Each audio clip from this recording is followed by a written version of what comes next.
Hello everyone, this is the Natural One, and today on World Builder, we're going to talk about wars of religion. Let's talk about that.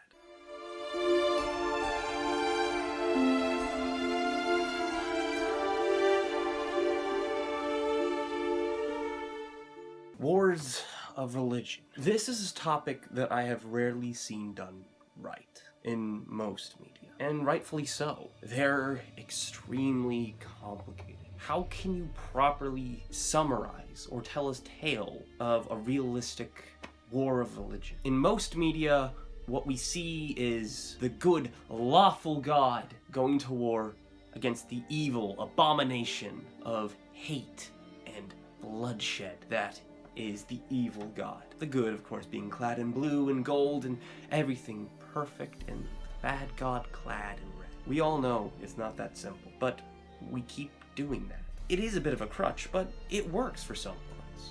In those worlds where you want to have good and bad, black and white sort of stories, it works great. World of Warcraft, for example, can pull this off quite well, though it does try to muddle the lines on occasion. Narnia is another good example of this sort of good versus bad, or the Lord of the Rings, but it rarely comes down to that. When I see this in a RPG or a game that I'm playing, there's part of me that becomes out of place with the world, that something isn't quite right. It feels wrong to have these sort of wars. And I think I first noticed this when I watched Critical Role in its final arc. Many of you might remember Matthew Mercer's great final level 20 campaign against Vecna, the evil necromancer god that was attempting to destroy all the old gods and was going to conquer the world and become the new ruler through fear. And all of his followers followed him because they feared him. Now, Matthew Mercer is a great DM. I'm not denying that, but something just feels off. After all, how often do we really see evil gods in our world? Now, some people might say that, well, there were brutal gods that were feared in the Norse pantheon, and maybe even in the Greek pantheon, considering that Zeus was kind of a dick to humans. And to some degree, so was the god of Christendom. Many people feared the one true god because of his punishment of hell, but most of these gods aren't truly evil per se. In a lot of their cases, the gods of war were considered neutral to a degree. They were parts of life. War was common in these times. And in Christendom's case, where this idea of heaven and hell, if you were a sinner, yes, it was horrible, and you might consider God evil, but to a degree, the church also promoted peace and love in the name of their God. When we see these wars of good God versus bad God, it's almost cartoonish. Not every world has to do what I'm going to suggest. What were real wars of religion like? The Crusades, I hear a lot of you say, jumping out of your chair, and I appreciate all those history buffs in my audience. I love history. And yes, that is a great example of a religious war. Except a good chunk of the Crusade wasn't really motivated through religion. A lot of the people from the First Crusades were in it more for the land, and that's actually a good bit to explain why people might go to war with another religion. But the wars of Christendom into the Holy Lands, and even the wars of the Teutonic Knights into Lithuania and Russia, are rather rare by comparison to the real wars of religion that truly happened. The wars against your same religion. Allow me to explain. In the 1600s, a Catholic priest would post a note to the wall of his church, fed up with how the Catholic Church had been treating its followers and the corruption that was rampant in it at the time. He posted a list of the sins of the church. You might already know him as Martin Luther, the man who would found the first Protestant faith. Through him would come all of the Protestant religions that we now know today, from his first branch to the Westboro Baptist Church, the Methodists, and of course, the Mormons. His rebellion against the church would spark a war like never seen before. Within the same century, we would see 2/3 of the German population destroyed in a war of religion known as the 30 Years' War. This was the first true war across Europe. France, Germany, Sweden, Russia, Austria, Italy, and to a lesser extent, Spain and England all fought for the right of Protestant religion. Hundreds, if not hundreds of thousands, would die.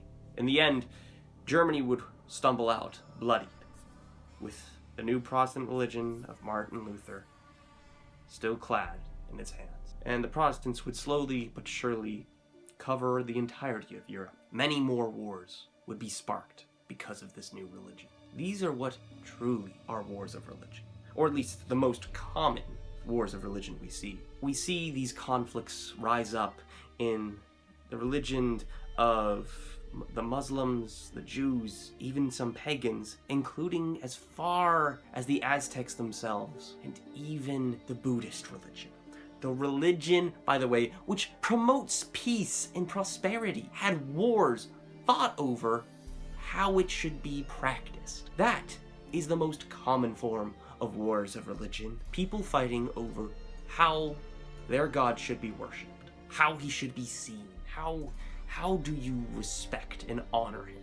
And that fascinates me. So then, with this knowledge in hand, how do we implement this into our worlds? After all, not very many people are familiar with these kinds of wars of religion. Well, let's use our good friend Pelor, the god of light and goodness that we all so know and love. Let's say in the beginning, as cities begin to grow, the true religion of Pelor starts to build its great temples to him, of marble and stone, rising to the heavens. They see Pelor as the sun itself, light, golden, as the gold that now covers the walls of his temples. His heat and might smites the darkness and evil that threatens the people that follow him. And he is a god of strength and virility, and by worshipping him, you seek his protection and shall forever be honored. Yet, in the far outskirts, far away from that city and its great cathedrals, is now a new branch of Pelor's religion that has slowly begun to blossom. This branch is taught not by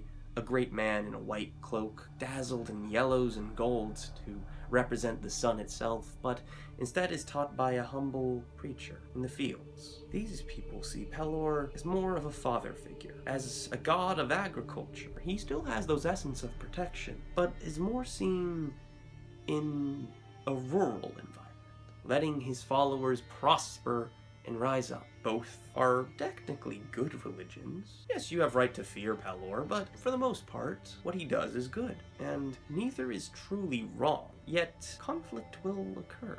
Worshippers from these outer counties might start to grow, and though the inner city might not initially take notice, they might start sending missionaries out to start converting them. Most of them will probably fail, but what happens when those rural worshippers of Pelor start coming into your town, and they start proselytizing? Perhaps they can peacefully coexist. It's happened, and we see that in our modern day. And perhaps your world is a bit more tolerant. But when how you worship Pelor becomes a matter of eternal salvation and darkness, maybe those zealots that have gone out to convert the people that are worshiping Pelor wrong might see other ways of conversion to be a blessing. After all, we are saving their souls, are we not? The zealot might first start with a speech talking about the wrongdoings of the church. You might get a crowd, and maybe they'll lynch him, or maybe they'll start getting anxious and excited, hearing this new take on their God. Then the church hears, and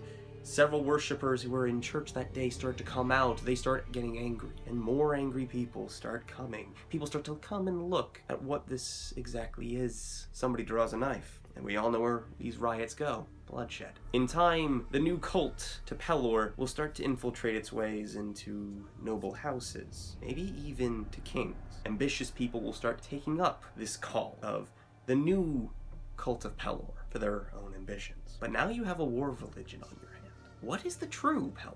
And think about what this might do to Pelor himself. If you're in a world where the belief in a god affects said god, maybe now that god's identity is in flux. Or maybe there are two of him now. Who knows?